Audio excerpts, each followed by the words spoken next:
Hello, everybody. Welcome to Pep Talks. I cannot give you my name. I am in the witness protection program. I think, my fans know who I am, but I had to be put into witness protection, so I can't say my name. My co-host, Steve Lally. Hi, Steve. Hi, everybody. We missed you a lot. We missed you, and you missed us. I forgot that we were on vacation. Not vacation. I went and did a gig in San Francisco, and then I was sick, right? And then how about you? Oh, I was around. He was around. And available. He was around and available. But Eddie just we should have had you come in and just do it yourself. I could do that. This is something we should be talking about off air. But what we do is lift the curtain. We lift the curtain of show business so you can see it here on YouTube. And, it's not an easy business.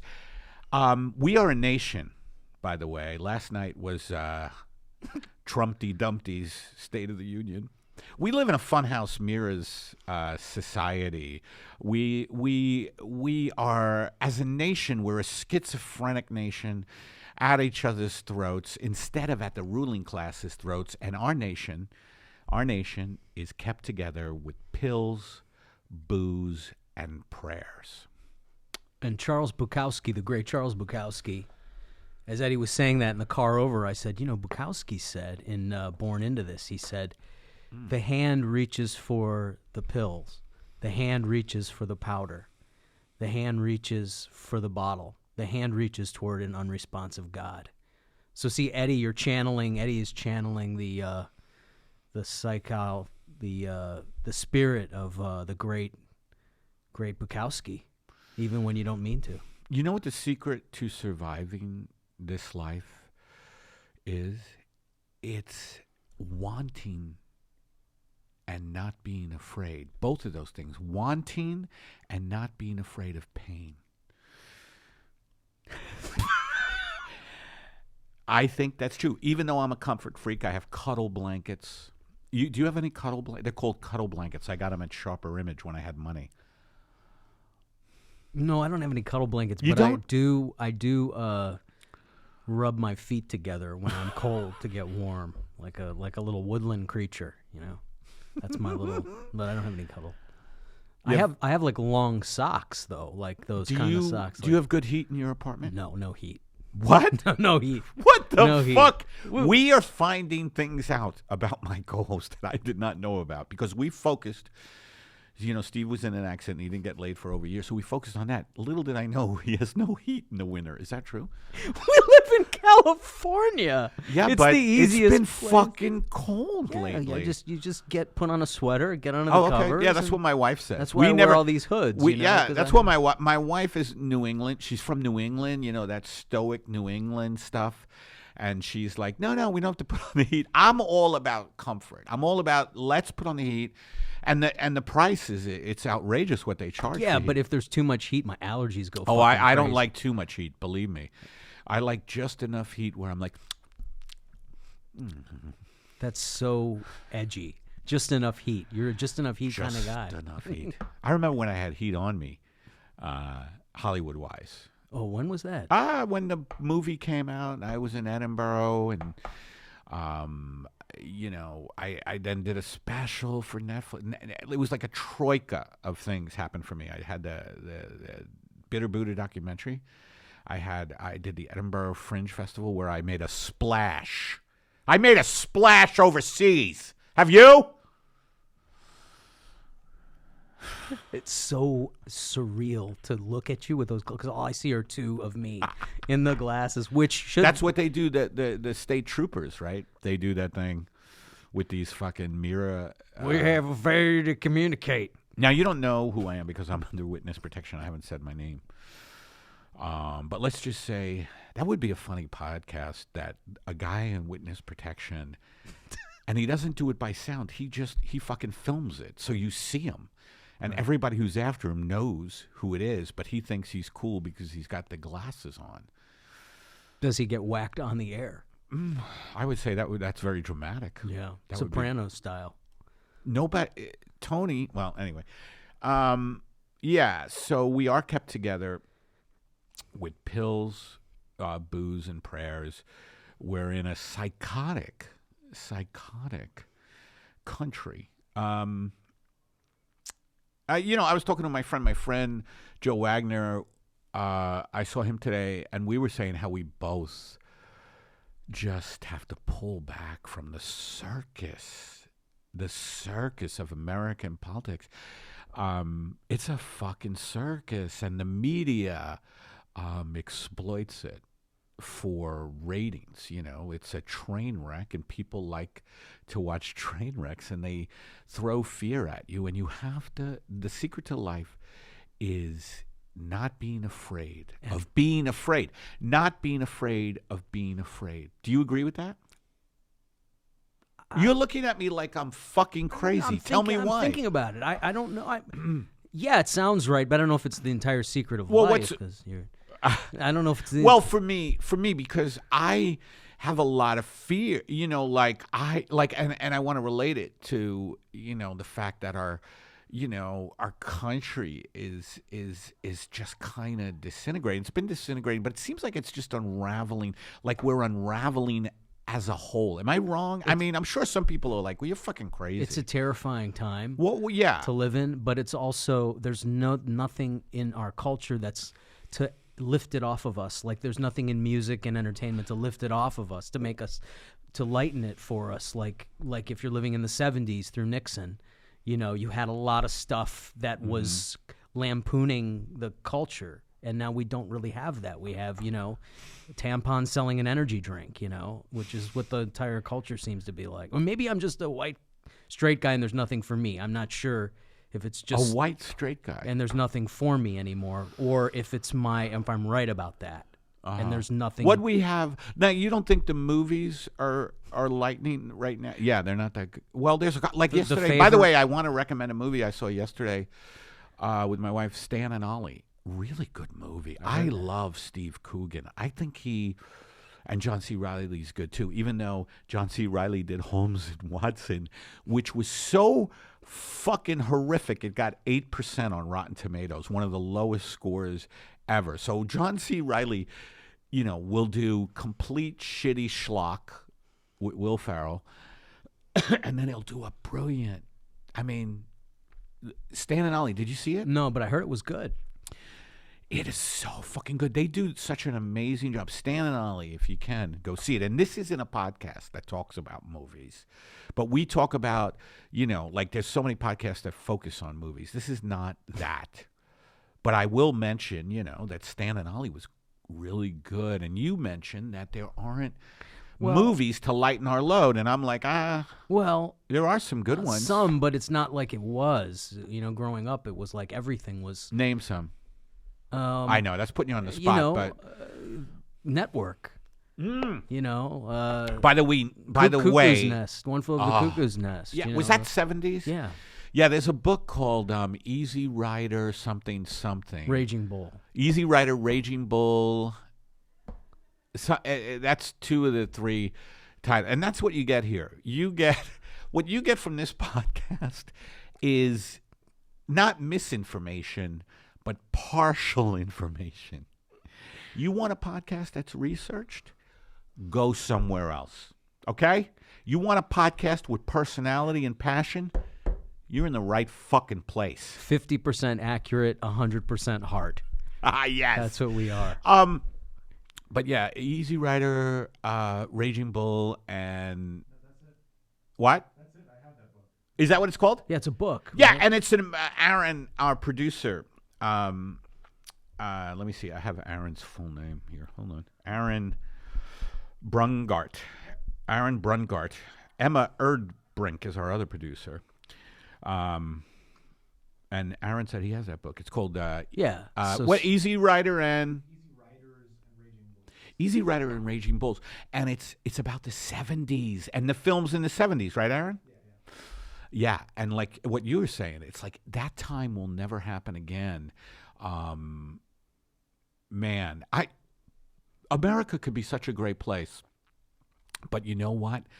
So many people are being sacrificed on the altar right now, and will be, and I feel like I'm one of them. And that's like I feel like I'll be sacrificed on the altar of change. And I should be okay with it because I'm older. And I know you're looking at me strange, but I really think there's going to be a cataclysmic type of upheaval here.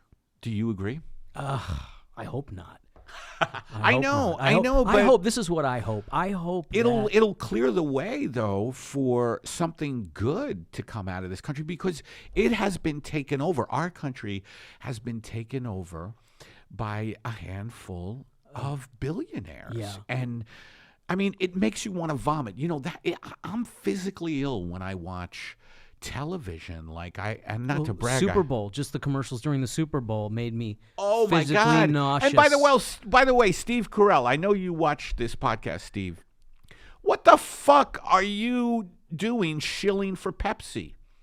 Pepsi, one of the biggest corporations in the world that has been behind so much evil, not to mention it's a product, just sugar water, that is just fucking terrible. It's basically sugar water, rotting people's diabetic, creating diabetic. Did you have some high opinion of Steve Carell? I did because Steve Carell, I think, is a great actor, comic. And I saw another movie, and this is not a movie podcast.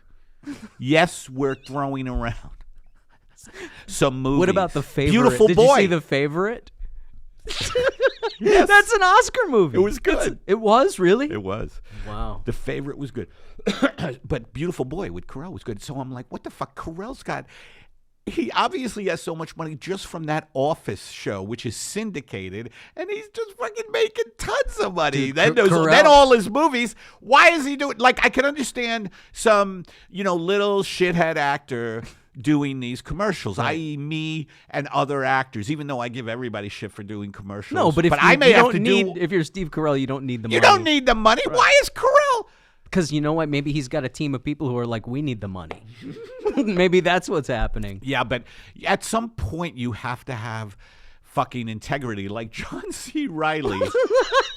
What the fuck are you doing Holmes and Watson? You've kind of established yourself. You have established yourself as a serious actor. But then again, him and Farrell have worked together with all these dumb movies like Step Brothers. Steve Carell makes Alan Alda look like Marlon Brando. You think so?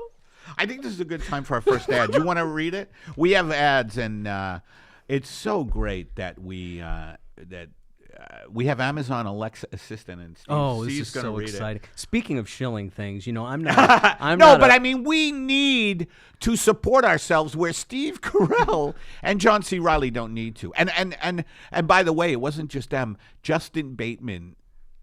Justine? What do you mean? What's his name? Jason Bateman. Sorry, I was mixing up Justin. Doesn't matter. They're all the fucking same. He's doing a fucking commercial for Hyundai on the Super Bowl where they fucking made fun of veganism. Great way to punch up. Make fun of veganism. I'm a fucking vegan. And that means that I give a shit. A little bit. You know what I mean? Like, I suck less than you. Jason Bateman makes Steve Carell look like Alan Alda. Amazon started off as a place where students could buy affordable textbooks. Remember that, Eddie? Well, look at it now, baby. Amazon sells every product imaginable, as well as their own brand of cell phones, tablets, voice-enabled whatchamacallits. In 2019, though, ladies and gentlemen, Amazon, they ain't done innovating. Announcing Amazon Alexa Assisted Suicide. That's right. Hey, Alexa, order a dozen rolls of reclaimed pulp toilet paper, the ones that feel like chicken skin. Hey, Alexa, add 5 pounds of all-string celery and a carob cheese to my grocery list. I'm on a diet where I can't feel joy. Hey, Alexa, resume playing softcore 80s barbarian-themed porn when my wife goes to work and I take a daddy day. So, By the way, it's interesting that barbarian porn is softcore. But go ahead. There was a time when barbarian porn was edgy stuff. Right. And I take a daddy day so I can drink all the children's NyQuil and cry while reading my high school yearbook. We all knew it was a matter of time before we could ask, hey, Alexa, play the Grateful Dead Saint Stephen on repeat while giving me a steady drip of Nembutal. I don't want to live to see Cory Booker win the Democratic primary. It's bad enough I had to sit through a Super Bowl with the Rams and Maroon 5. Amazon Alexa assisted suicide. If you ever needed a sign. Yeah, by the way, I could have used Amazon Alexa assisted suicide because I watched the whole Super Bowl and I was kind of doing the comedian thing of tweeting about the commercials. You and me in Brazil. We're doing it. Were you doing it too? You and I had a text going on. That's right. But I was doing it publicly, like just slamming these fucks. You know, just slamming. Bob Dylan. Can I speak to Bob? Because I know Bob watches this podcast. Dylan is a big fan. You're his kind of guy. Now, Bob, I'll call you Bob. Bob Dylan, you are my hero, were my hero maybe, because I'm tired of you ironically doing commercials. Me and another good friend of mine were talking about you, and it was like, oh no, Dylan is doing this all ironically, and he can do anything. But you know what, Bob? You are sending a signal to artists that it's okay to do commercials, whether or not you're doing them fucking ironically. So stop it, you know? Look, the times are a-changing, Bob, and if you can't lend a hand, get out of the fucking way. Man, I forgot that line. That's so perfect. Good job. Here he is. He's the guy who wrote that fucking line, and he's doing Budweiser. I'll tell you what he's saying to Budweiser you. commercial. He's telling you, it's all over now, baby blue. He's saying, yeah, I think so. That's what he's saying by putting him. That's the message. You know, I want to say something to our listeners and to myself and to Stephen Lally sitting across from me. It's difficult not to go into despair in the time we live in. We're bombarded with, horrific news globally. We're too connected, by the way. We're too connected. The internet, which can be used for great things, I think is ultimately a major disaster. A major disaster, I think it is. I mean, the internet makes all kinds of things possible. So, but it's also so scary, by the way. I constantly get bombarded with people trying to scam me. That's one thing that's fucked in the cyber world. In your email? Constantly. Your PayPal account has, I never fall for it, but I could see how people fall for this shit because they duplicate the PayPal page perfectly, and they say, "Oh, you've been temporarily locked out of your account. Please log in." And they do that to me with all kinds of my accounts.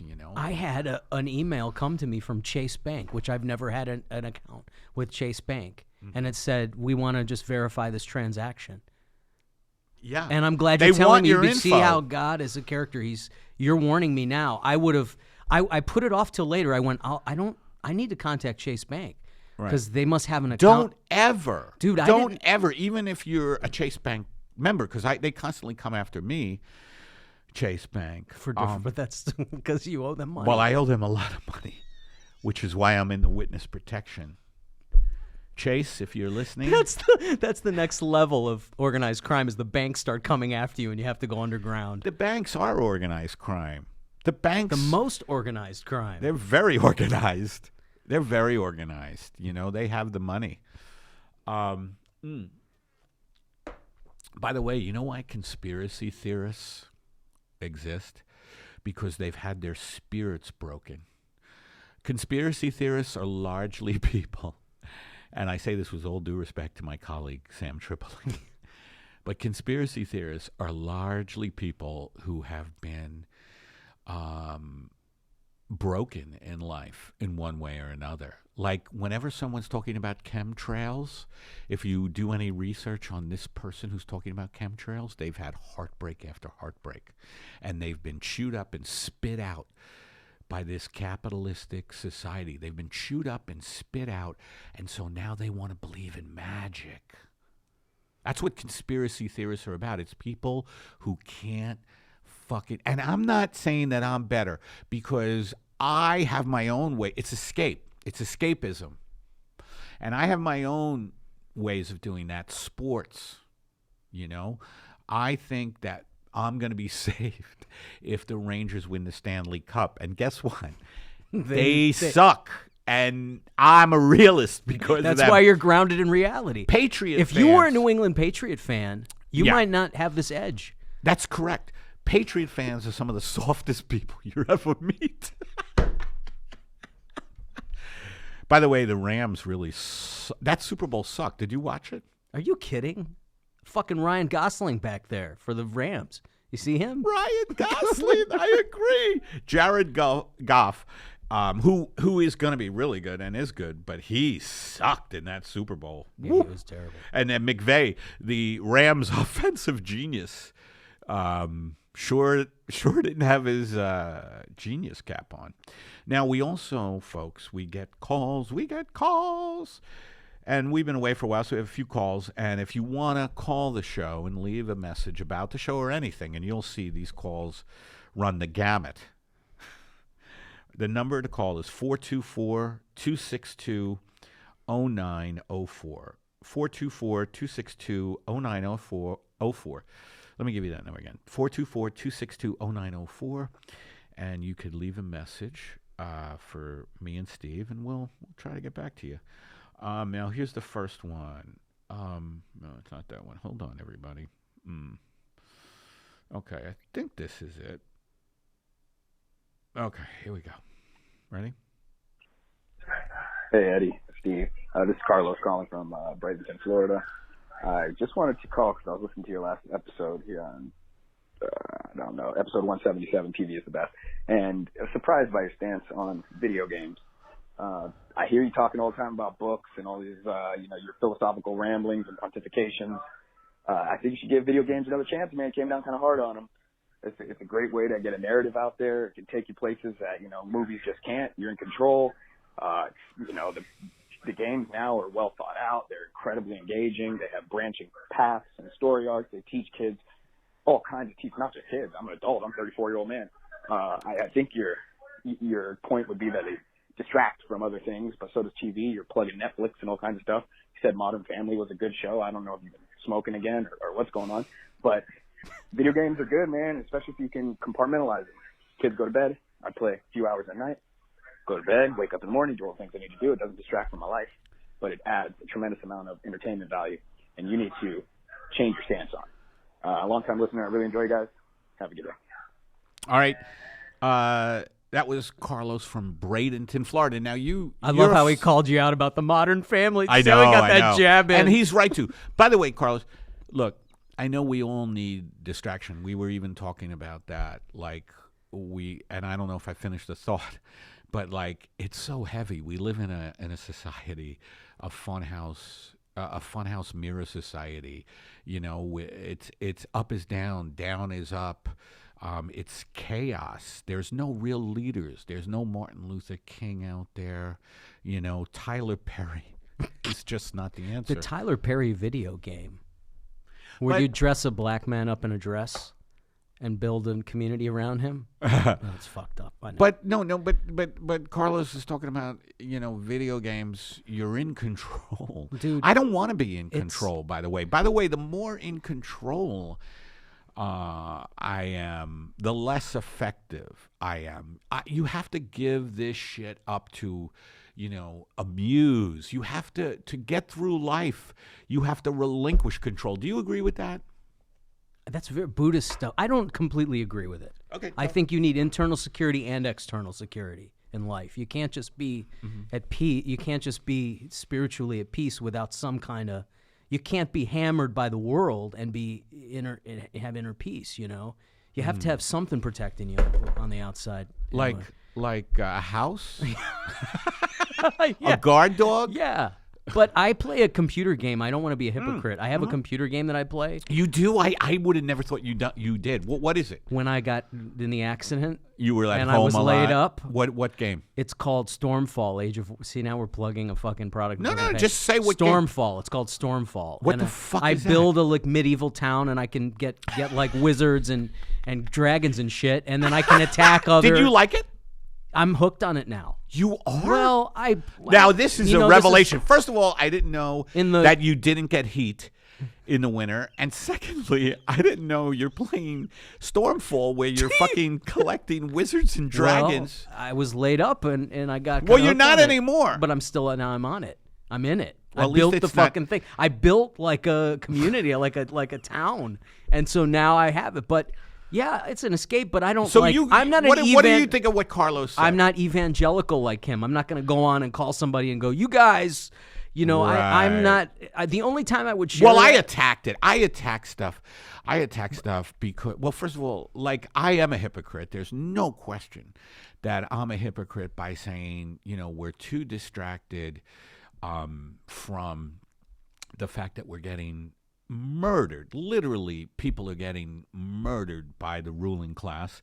And yet, we're all playing fucking video games or watching Netflix. Meanwhile, I like sports, so I fucking lose myself in that. We all need an escape, but... I don't think this guy needs to feel guilty about playing video games. Well, I make people But- feel guilty about well, it. not guilty enough that he called in, but Yeah, he just wanted to make a point that...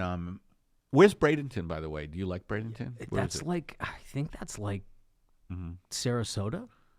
Okay. Do you even know where that is? Sarasota, Florida. No, I know Tampa. Well, that's where my parents. Well, Tampa, that area. Yeah. Tampa. I keep saying Tampa. yeah, Sarasota's not far from Tampa. it's like an hour and a half. Or Oh, something it is? like that. Okay. Something like that. Is Sarasota where the Ringling But if Brothers you lived Museum in that part of Florida, you'd be playing fucking video games too. So Right. Remember, Well, it's boring. Is it boring there? it's like where the imagination goes to die. Oh, shit. Well, listen. Edward Scissorhands. Do what you have to do. You remember Edward to Scissorhands? get yeah. That neighborhood. That's where that was filmed. Yeah. Really, the location it was filmed in was where that guy lives. When Tim Burton was decent. Remember him? And by the way, if the movies were worth a shit, people wouldn't be needing video games like they do. If the You think? movies and the yeah. Yeah. What do you think? I What mean, the fuck happened? Now this goes with your theory that there is no counterculture. There is no counterculture. It's been corporatized, right? And a lot of people, and I mean not this one, but a lot of people are going to podcasts. It shows you how desperate people are for entertainment. Well, no. You know what they're desperate for? Just honesty and real conversation, because they know, even in the movies, a lot of them that they're It's getting stilted, just corporatized garbage, stuff. lies. Yeah, and it's subtle. It can be subtle, Like I found out I was reading a book that said all Hollywood if Hollywood movies are using military equipment, it has to get the approval of the Pentagon. The Pentagon has final approval on script. On the fucking script. If they're using tanks and stuff, Well, so much for Full Metal Jacket or Apocalypse Now. Well, I or- don't know Full Metal Jacket. I don't know if that happened, if that was true for that, because I don't remember. Well, yeah. But did they need Pentagon approval? I'm not back sure in about that. 1980? Right. Now, though, they do. Yeah. And all these Marvel comic movies, need Pentagon approval. And when I watch those Marvel comic movies, which I do, and they're well written and stuff, but they're commercials for the military. Well, a lot Transformers too. Transformers. of them. Yeah. All that shit. But And nobody calls out the Pentagon. That's one thing that this podcast do. Nobody calls out the war machine. None of the Well, they wanna politicians, get- including Bernie. Does Bernie call out the war machine? Yeah. The imperialistic war machine? Of course he does. Yeah? Hey, this is something we talked about in the car. Getting transgender people into them. This is an issue that. That's a good... Yeah, Why? talk what you If were it's saying. not the left, if you're trying to get people into the fucking military, it's not the left. It's not a message from the left. Because the left doesn't want people Exactly. in the We don't military. want to expand the fucking military industrial complex. Let's Right. get all 7 transgender And the reason people. why, I mean, the reason why we're we oppose all this shit is because the Pentagon budget is insane. Yeah, I mean, we have the biggest military in the world combining. I mean, we're losing the economic war because all empires collapse, and they collapse because they're overextended. And the U.S. is overextended. Iraq, Afghanistan, backing the Saudis in Yemen, Syria, Lebanon, in Africa. The empire is going to collapse. It's going to collapse because our currency is going to be devalued. This is not conspiracy. It's just fact. And China's. So my message to Carlos is keep playing video games because we're going to collapse soon. That'd be a good video game. The collapse. The collapse. And you're just like playing a game about collapse, about a society collapsing within a society. Carlos, collapsing. if you're listening, you're getting a great idea for the next video game, the next Halo, whatever it is. Okay, we have another call. We have a bunch of calls, so let's get through them. Here we go. Hello, Eddie. Shalom. This is Frank Jr. of Frank's Mezuzah Hanging Service in Brooklyn. I just wanted to call and offer you my services, as it might be, to hang a mezuzah at your place in L.A., free of charge. All I ask is a shout-out to the store, and we'll make it happen. 718-555-5555. It's all fives. It's like in the movies. Crazy. But anyway, okay. Okay, so yeah, we got to give a shout out to Frank's Mezuzah Hanging Service.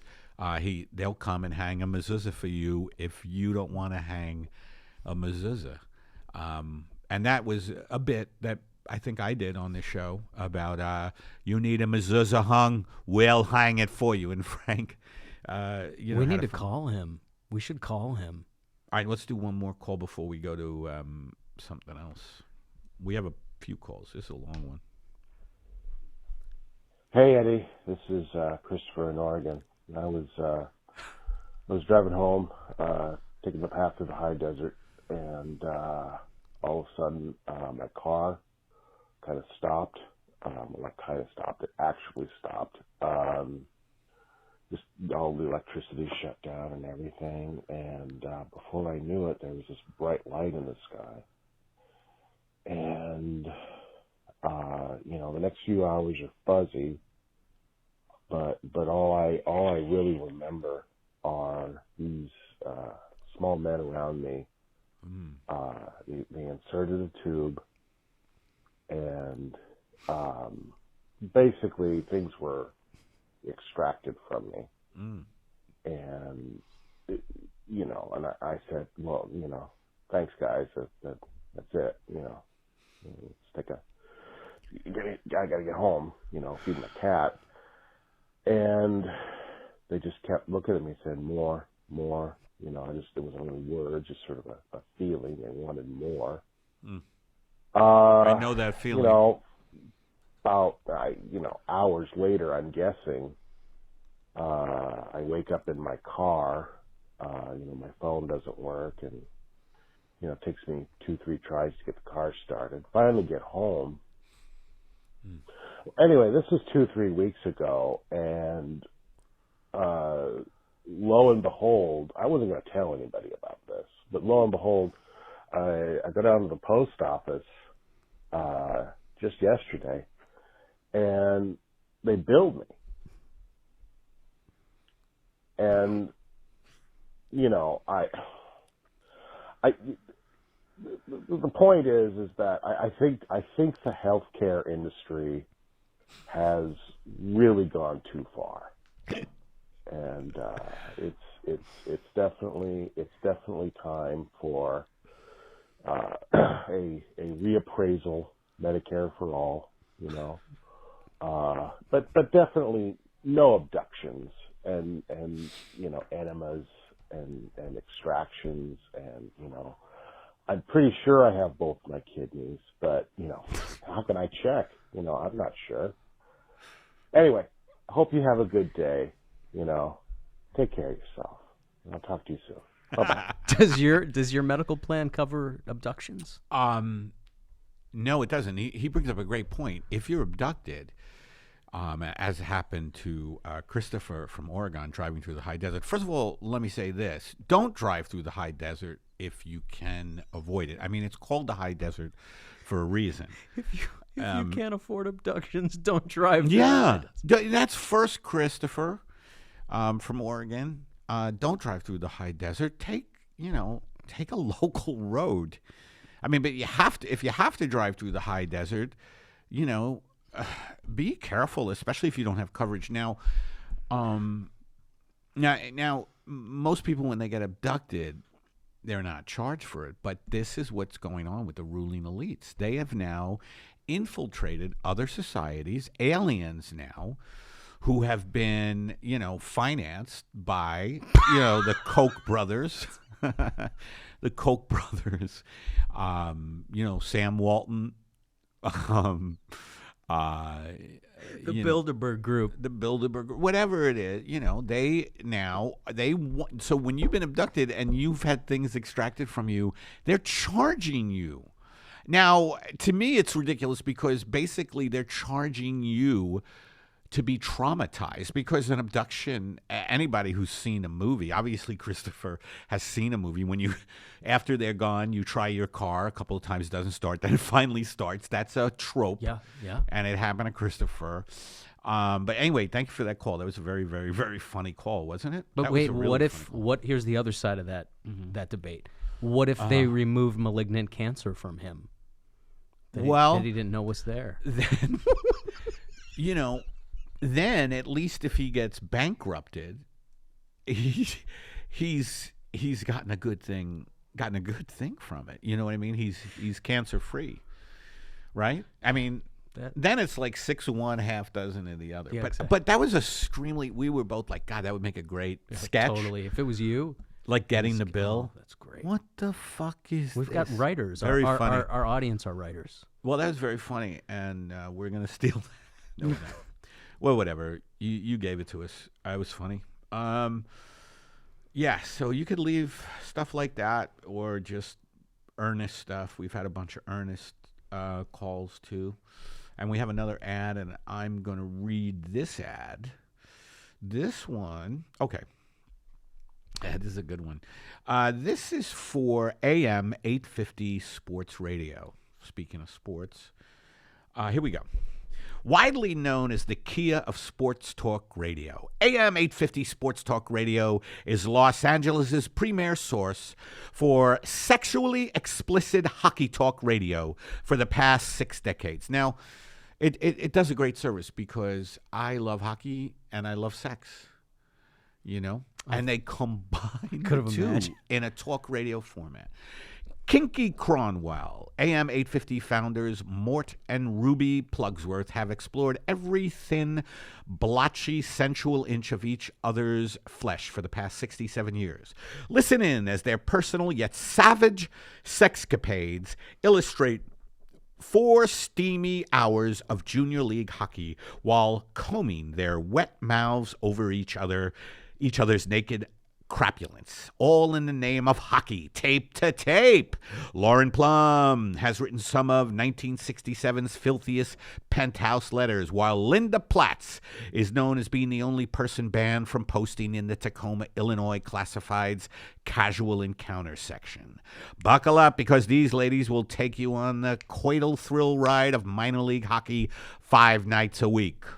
Walton's weekly wraparound. Walton Cramshackle and his young ward, Alan Chugswell, are well known in the world of professional hockey talk. Walton is a human encyclopedia of hockey, and young master Alan talks through a ball gag. Tune in as they discuss the tantric art of Canadian-style hockey from their location in international waters. AM 850, sensual sports talk radio. That is just a great station. And, you'll hear stuff like... it's the Toronto Maple Leafs really have gotten things going on the power play, right, Ned? It's just a great mix of hockey talk and sexual depravity. Sounds like a next big thing. I think so too. Got me a little excited, actually, listening to that. You are. Hey, Aaron, what minute are we on? 39.5. Okay, we got that. We've been making some good progress. Now, another thing we do on this cavalcade of a podcast, we take your calls. Call in.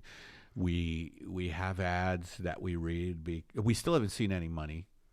And don't you notice that, what was that, Write a Duet? It's gone. We never, but look, me and Steve, he doesn't have heat, so, and he's got a cheap rent. I have an expensive rent, but I have a little work coming in, just enough work to make me think that maybe things will change. We're like the modern day Midnight Cowboy, you and I. We really are. Yeah. No true. heat, Ratso. Who's Ratso Rizzo? I guess that would be me. With no funny. Heat. No heat, you're You'd Ratso. be the hustler. And I'm the hustler. This is the face of your hustler in 2020. I am John Voight, who I heard is a right-winger. But yeah, what are you going to do? He is. But I don't know if he was back then. No, I don't think so. He probably became one. Yeah. It's funny to watch these rich liberals become Right. go over to the dark side. They do, Yeah. right? Yeah. What is that about? Do you know what that's about? Is it just the accumulation of money and they want to protect? Are they like mine? And like they're for military incursions because they see our military as protecting them and protecting their money, which is not true because every time we invade and every time we have a it drone, drains our fucking. Well, not only that, but it makes the world more unsafe and more likely for there to be blowback, is what the CIA call it. But it's blowback. great business for the military. It's war is a racket. War is a racket. Google that. It's a speech given by Smedley Butler, and I'm not kidding. I'm not making that up. About the military. He was a general. He was a military man. And he, after fighting all of these incursions, he realized he was a fucking tool of the ruling class, and he was brilliant. And he has a famous speech called War is a Racket by Smedley Butler that you should all read. Yeah. I think it's not something you're going to see on MSNBC in your Morning Joe or Rachel Maddow. Rachel Maddow talking about Russia. Russia! Russia! Look, we know Russia interfered with the election, but not nearly enough to warrant. I think there was something like 90%. Look this up. I believe 90% of people eligible to vote did not vote. You want to know why? Because they're fucking sick of this system. Right? The two least popular candidates in the history of America ran against each other in 2016. 49% of registered voters are independent. 46% of registered voters were independent 2 years ago when we had an election. Now it's 3% more. So people are abandoning the political parties. So yeah, I mean the Republicans are such trash, and the Democrats are right there with them. Even the Democrats mouth the feel good language of the pain, the pains, but they don't follow through on it. They're cheering for war all over the fucking globe. Well, they're sponsored by the same people. They're sponsored by the same people. Not until we get money out of the electoral system will the electoral system mean a fucking thing. We need a revolution, FDR stepped in and told his ruling class buddies, he said, if you don't give them something, they're going to take everything. Right. We're right back in the same. He was an aristocrat, FDR. He basically saved capitalism. That's what FDR did. Right. He knew that if you didn't throw a bone to people like me and Steve, that we will come and light it up. And bread and circuses. And they're not giving us either. Bread or circuses. Because the circuses you say suck, right? Circuses are bad and there's no bread. I had some good bread last night. I'll tell you, man, we're in the end of the empire, though. We're in the end of this empire, which is fine but there's going to be some suffering, right? It's not going to be it's not going to be a smooth landing. Let's put it that way. It's going to be like those. And we're not equipped for it. And you were making a very funny and cogent point about the millennials not being equipped for it. Talk about that a little bit. What's behind that? The millennials, go ahead. That just poured out of me. I don't remember. I love it. It was just that. How do I put that into? Oh, really? That they're not prepared. Their parents raised them in a world they thought was going to be better and improving and gentler and kinder and more sophisticated and more erudite and more delicate, and that my parents or my parents' parents raised their kids to be in, I don't know, and then now it's all crashing down, and there's this cognitive dissonance going on. I love how you're looking at your phone. I'm trying to find what you sent the me. email. Uh-huh. Let me read it, or you can read it. Was it an email or a text? It was an email. Oh, okay. I'll get the email. Uh, Sorry, folks. It's talk okay. among yourselves. So, yeah, their parents, it just occurred to me that when I see millennials, they seem incredibly fucking confused. And I'm not saying I wasn't confused in my early 20s or mid-20s, but this is a really confused group of people. I'll let you read it. You got it. Okay. You know how to do that, right? Yeah. Millennials. Millennials are a generation that were groomed for royalty, comfort, prestige, and kinder, more delicate lives. And then everything comes crashing down, and they're prisoners. And so we're living through this period of cognitive dissonance where the generation that was polished for affluence suddenly finding themselves in a much more hostile, confused world than their parents lived through, and gifted with none of the equipment for that wild that the previous generation had available to them. So the parents bore them, didn't think that the equipment was necessary. It was unnecessary and unsophisticated, but also that learning about using stuff like that would simply be difficult and cumbersome for their kids. And why burden our children with such things? So things begin to crash down, right? And then the millennial, completely unequipped to deal with a world where their lives are not centered in philanthropic, royal, upper-middle-class management, is instead suddenly escaping from ancient fucking Egypt. And it's not an improved world this young person discovers, but a world of pretense of improvement. A terrifying world-based survival coated in a varnish I of got to go to the improvement. bathroom. Oh, my God. And watching younger people attempt to navigate it is like watching malfunctioning robots. Hypnotized by the varnish, they cannot move forward but instead short-circuit over and over, even after repeated visits to the Apple Store. Some are completely hip to it, and these are the only ones who have a chance. I grew up in the 80s, and the polish and the varnish was already there, but the 60s and the 70s were a short distance behind in the rearview mirror. Only a generation or two. It was easier to shake off the hypnosis of the 80s and 90s, and for those who weren't able to shake it off, it wasn't as catastrophic because everything hadn't yet collapsed.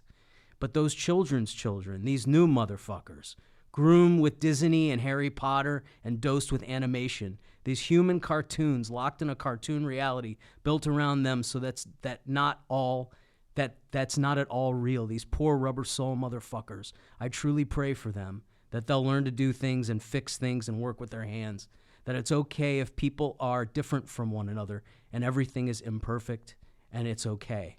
That they will dispose of these identities where everything has to be cute and neat all the time. That they'll realize this shit is not only useless, but harmful to human beings who are real. They will hit somewhere between 30 and 40 years old and finally burn down Coachella, and everything will be fine. That was my email. Okay, I'm glad you got to... So talk about that just a little bit. I don't know where that came from, man. It poured out. But that's of great. me. That's great. That's a writer. Steve wrote that, and we've been writing together. We're gonna pitch a show for me to the powers that be, along with our friend Mark Brazil. And I mean, that's a real writer's email. You know, you just were writing. Yeah. That's what writing is, when you say, I don't know where that came out of. And you know what? Back to that thing about Carlos and being in control with the video game. You were not in control of what was coming out of you. That's what I mean by that. Right. Creativity is not being in control. Whereas when you're in control and you're playing a video game, where's the creativity in that? You're just playing an algorithm that was developed by some fucking San Francisco, who's, all these people have made San Francisco unaffordable, all the techies. More yuppie, just yuppie. Yuppie soullessness, Totally. and that's why with they're... a varnish of gentleness, with a varnish of kindness. Like Republicans in uncomfortable pants, basically. Running around and skyrocketing rent prices. But this guy, he's younger than me, and so he's younger than us. Right. So for him, that might be, just from seeing it from his point of view, he didn't grow up with what you and I did. Right. So I get that. He might see it That's as... what you're talking about, that Right. that generation hasn't had real models, really. Right. Well, I don't know. I'll tell you, though, it's going to be tested. That generation is so going to be tested. And by the way, you slam that generation, don't you? But we're the ones. Our generation is the one that fucked that generation, right? Right, Or but at the I'm same, older than you. Right, but at the same time, they can't hang their hat on that. It's not They going to make can't it better because- for them to blame their parents. Right. At some point, it's going to be. Why don't you read our last ad, Aaron? What minute?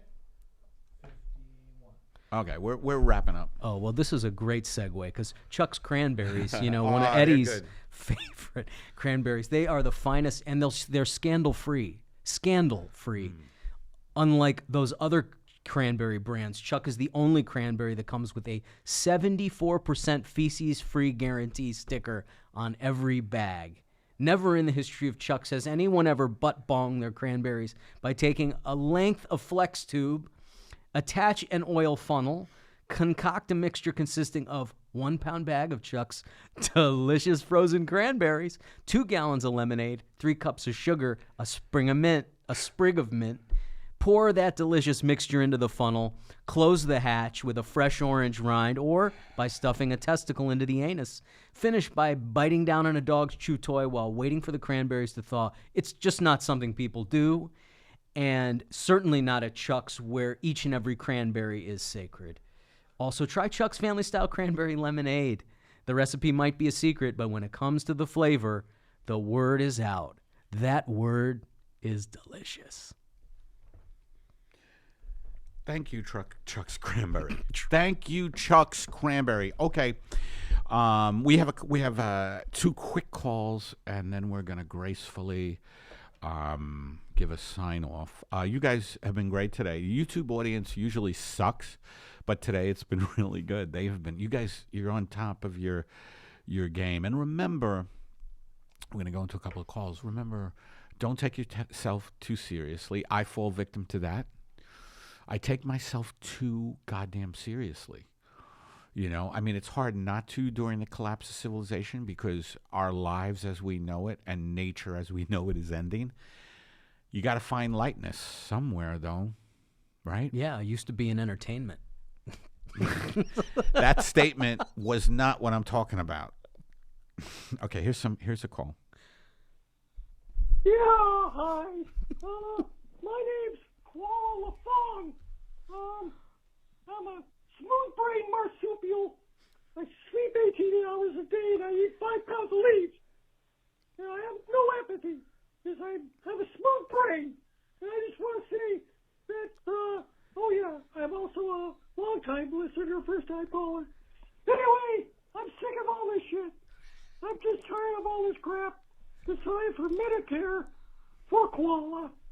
That's what I said, Medicare for koala. Oh, and I'm on Twitter too. Yeah, okay. I gotta go to sleep now.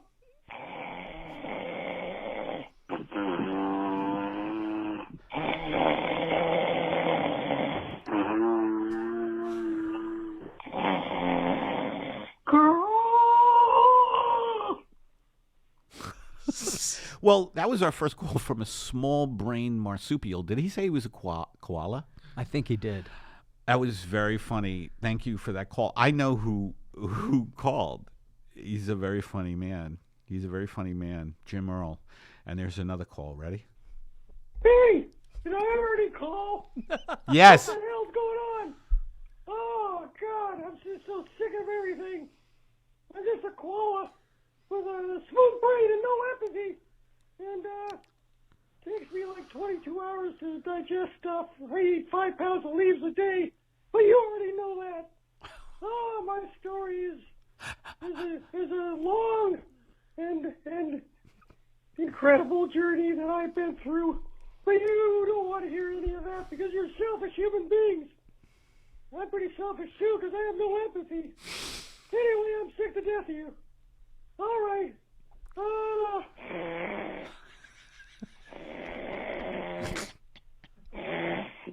Don't get me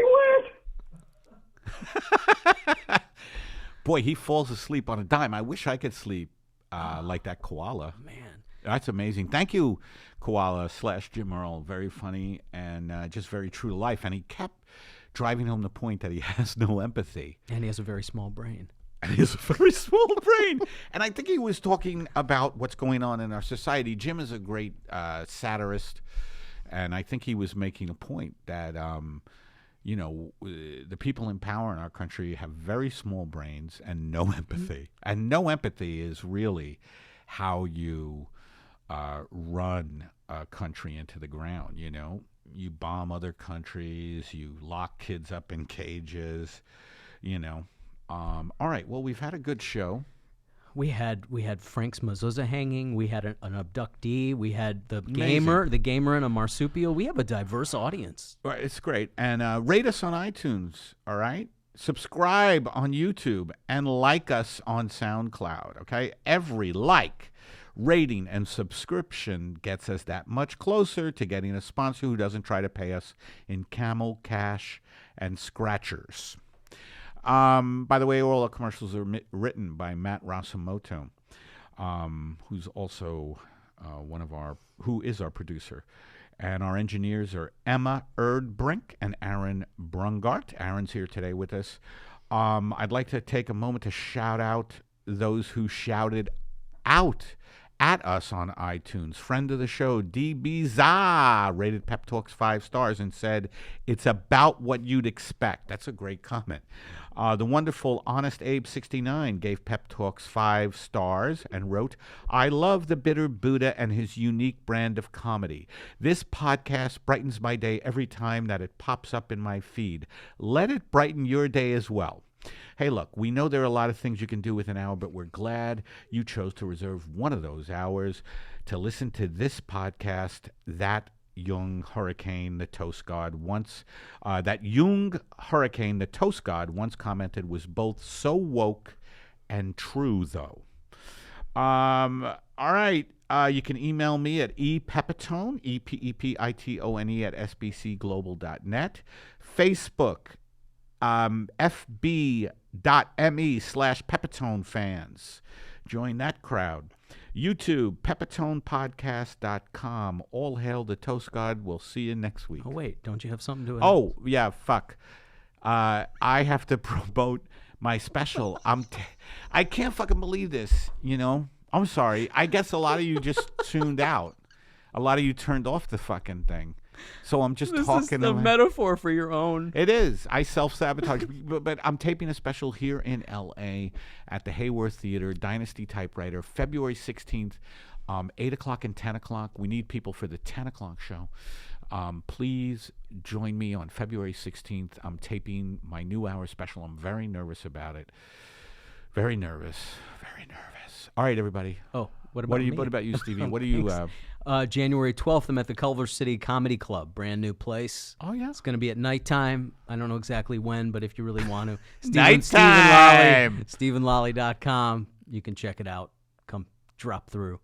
Nice. All right, everybody. We'll see you next week. Thank you. Bye.